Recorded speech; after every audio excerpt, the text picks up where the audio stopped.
Mayor Lightfoot, during the out-of-control race riots in Chicago in 2020, you were seen marching around with a fist in the air.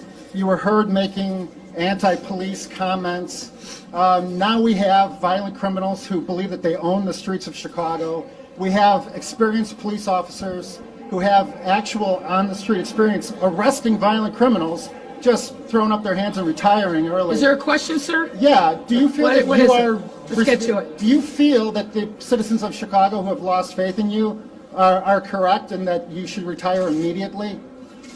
So there's a lot. There's a lot of misstatements in what you said. Okay. There were no out-of-control race riots in the city of Chicago in 2020. And sir, let me just. You asked your question. If you want an answer, you make a speech, but you don't want me to respond. So now I'm going to respond.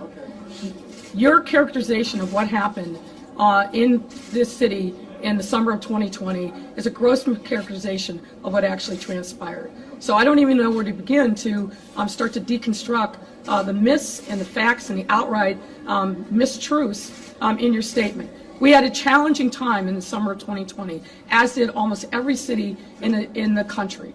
Our officers responded to a historic civic outcry, and as you remember, during that time, we had three things that were happening. Peaceful protests that got hijacked by vigilantes who tried to disrupt and came for a fight with the police, and we saw that play out, unfortunately, way too many times, as well as organized gangs and criminals that were engaged in retail thefts. I think the police department rose to the occasion and handled this unprecedented circumstance as best they could. And once again, sir, you're blocking camera, but I guess you don't care about that. So I think that's probably as much as your question warrants. Thank you all. Thank you. Mayor Yes, Lightfoot, William Kelly with Newsmax. Last week I asked you about Chicago's out-of-control shootings and murders. You said that crime was down. That weekend we had 70-plus shootings. Last night alone we had 30-plus shootings. Do you still believe that crime in Chicago is down? So what I said to you last week, what the superintendent said today over and over again, and what the data tells us is this.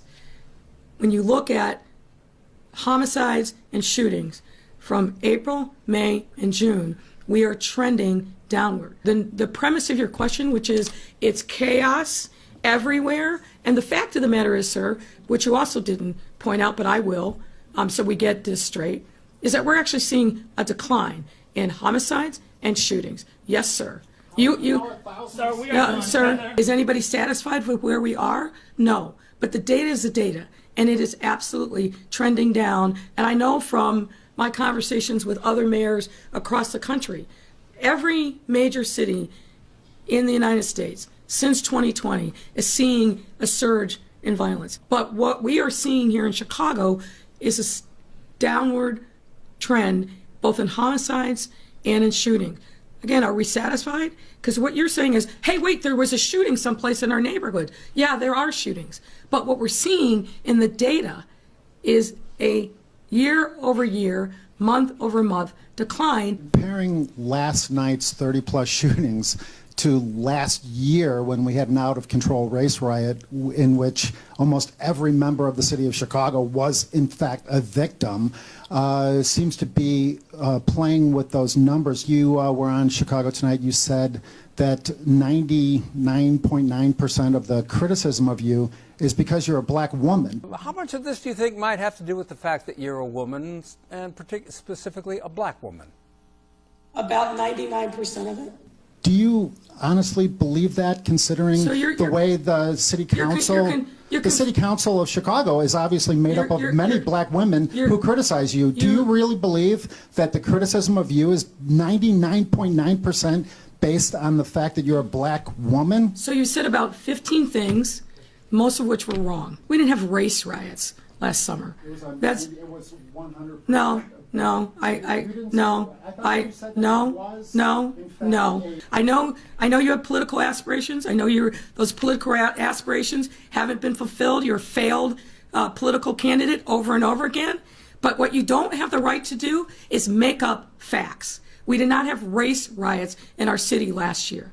That's just wrong, and it's incendiary. Now, I know that's what Newsmax likes to do, but I'm not going to let you take liberty with the facts. So you're not going to answer my question? I answered your question. Your question, frankly, was insulting. You said you conflated the fact that there are members of color on the city council, and that somehow I don't have a right to say, as a black woman, as a lesbian, that I don't believe, my belief that some of the criticism is based solely on the basis of my gender and my race. That's my personal. 99.9%. That's my personal opinion, sir. You don't have a right to criticize my personal opinion. So I think I've answered your question as best I can, and now we're moving on.